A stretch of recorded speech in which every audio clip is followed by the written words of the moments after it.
আসসালামু আলাইকুম। আশা করি আমার সকল বন্ধুরা ভীষণ ভালো সুস্থ আছো। আলহামদুলিল্লাহ আমরা ভালো আছি। Hello guys, welcome back to our channel. প্রতিদিনের মতো নতুন একটা ভিডিওতে সবাইকে ওয়েলকাম জানাচ্ছি। আমার নিউ সারাজ ব্লগে সবাইকে স্বাগত জানিয়ে আজকে নতুন একটা রেসিপি শুরু করে দিচ্ছি। তাহলে দেখতে থাকো আর সাথে থাকো বন্ধুরা। শুরুতে একটা লাইক দেবে, একেবারে স্কিপ করবে না, ফুল ভিডিওটা ওয়াচ করে দেবে। প্রতিদিন তোমাদের সুন্দর সুন্দর কমেন্ট আর সুন্দর সুন্দর কথা আমাদের কিন্তু অনেকটাই ভিডিও করার মোটিভেট বাড়িয়ে দেয় আর ভীষণ আগ্রহ হয়ে যায় আমাদের। আর তারপর আমরা খুশিতে অনেক আনন্দে ভিডিও শুরু করে দিই। দেখতেই পাচ্ছ বন্ধুরা, এখানে কলার মোচা রান্না করবো আজকে। যেহেতু আমরা গ্রামে থাকি, এগুলো আমাদের সামনেই থাকে, আশেপাশে বিশেষ আমাদের এগুলো একেবারেই কিনে খাওয়া হয় না, গাছ থেকেই এগুলো হয়ে যায়। সেরকমই আজকে মোচা নিয়ে বসে গেলাম।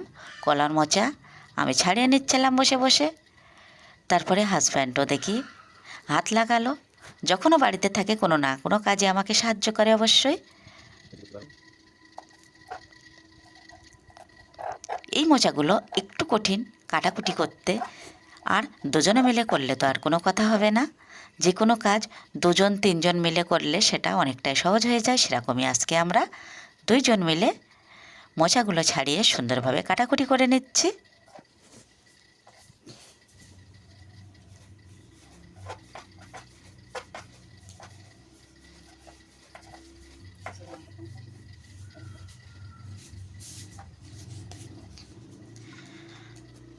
আমরা হাউস ওয়াইফ, আমাদের সকাল থেকে তো প্রতিদিনের রুটিন চাকরিটা আমাদের শুরু হয়ে যায়। কোটনা কাটা বাসি কাজ করা আর রান্না বান্না করা। আর সেই কাজে যদি ছেলেরা বাড়ি থাকে কেউ একটু একটু করে সাহায্য করে দেয় তাহলে তো আর কোনো কথা হয় না। খাওয়া দাওয়া রান্না ভীষণ একটা ঝামেলার মধ্যে আমাদের প্রতিনিয়ত চলতে হয়। দেখতে দেখতে আমার মোচাগুলো কাটা একেবারেই কমপ্লিট। এখন আমি খুব ভালো করে এগুলো ধুয়ে নেব। এগুলো বাসি জল দিয়ে ধুতে হবে, নয়তো কিন্তু কালো হয়ে যাবে।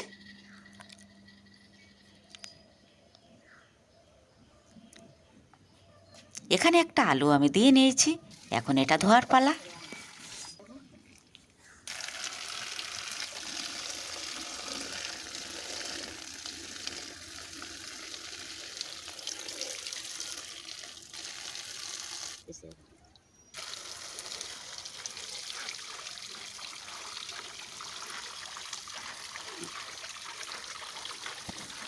বেশ ভালো করে আমার মোচাটা ধোয়া হয়ে যাচ্ছে। এখন কিন্তু এটা ভাপিয়ে নেব।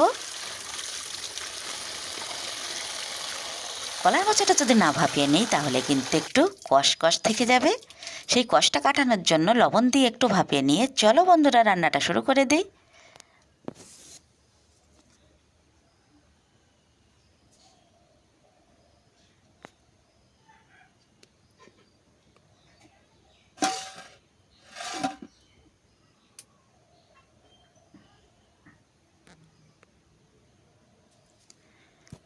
দেখলেই বন্ধুরা, এখানে আমি ভাত চাপিয়ে দিয়েছি। ছোট্ট আমার সেই মাটির উনানে কাঠের চালে আমি রান্নাগুলো করে নিই। ভাতটা নামিয়ে কিন্তু আমি একটা কড়াই বসিয়ে দিলাম। কড়াইতে দিয়ে দেব পরিমাণ মতো তেল।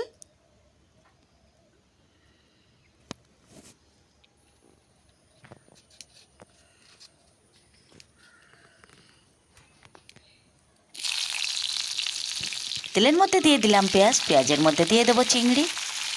মোচা রান্না করবো আর চিংড়ি থাকবে না, এটা তো হতে পারে না। সুন্দর সুন্দর কাঁচা ও পাকা লঙ্কা, রসুন বাটা সব কিছু দিয়ে আমি ভাপিয়ে রাখা মোচাটা দিয়ে দিলাম। এখন কিন্তু কষানোর পালা।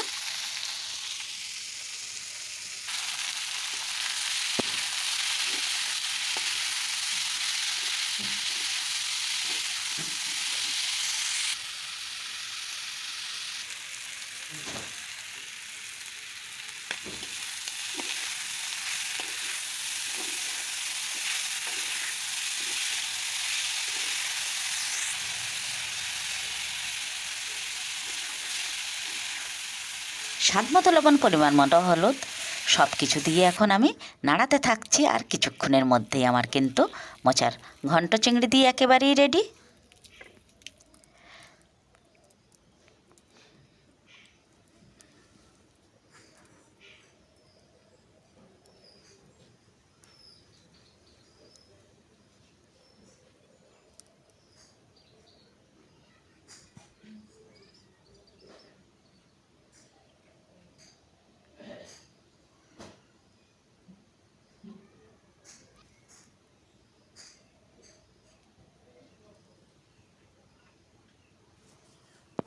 গ্রামের মধ্যে আমরা কাঠের জালে মাটির উনানে রান্না করি।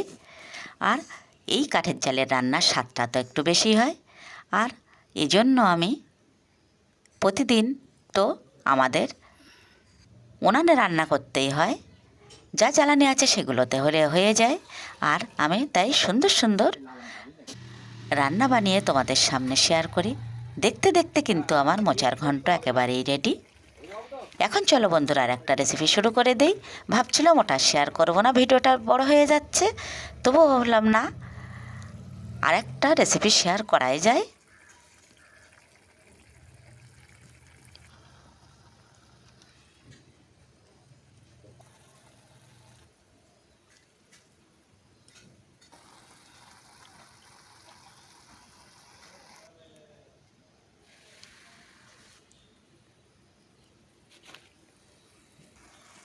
কিছু চিংড়ি মোচার মধ্যে দিয়েছি, আর কিছু চিংড়ি দিয়ে এখন আমি পইমেটুলি বানাবো। পইমেটুলি আর মোচার ঘন্ট দুটো রান্নাই কিন্তু আমার ফেভারিট।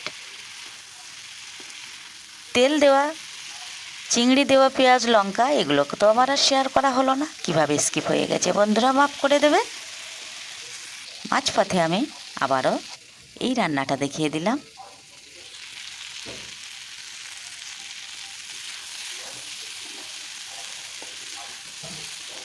আমার পছন্দের খাবারগুলো হলো একেবারেই চচ্চড়ি, একেবারেই ঝোল থাকবে না, মাখা মাখা থাকবে।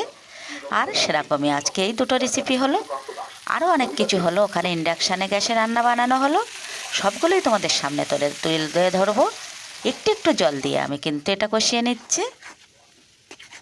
আর কাঠের জালে রান্না মাটির উনানে টেস্টের জন্য তো একটু খাটুনি হয়ে যায়, সেটা কিছু করার নেই। আমরা গ্রামে এভাবেই রান্না বান্না করে এভাবেই থাকি। দেখতে দেখতে আমার পৌমেটুলিও কিন্তু একেবারেই রেডি। মোচার ঘন্ট, পৌমেটুলি আর ভাত, এগুলোই আমি ফাইনালি আমার মাটির উনানে বানিয়ে নিলাম। আমার এই ছোট্ট উনানটা ভীষণ সুন্দর জ্বলে। রান্নাবান্নাগুলো শেষ করে এখন চলো খাওয়ার পালা। তাহলে এখন আমরা খেয়ে নিই।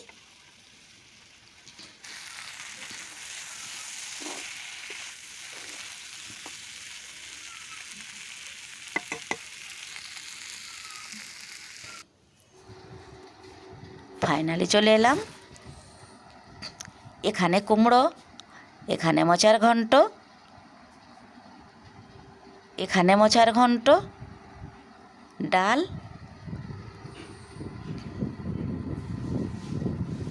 তাহলে নেক্সট ভিডিওতে দেখা হচ্ছে। সবাই ভালো সুস্থ থেকো। আল্লাহ হাফেজ।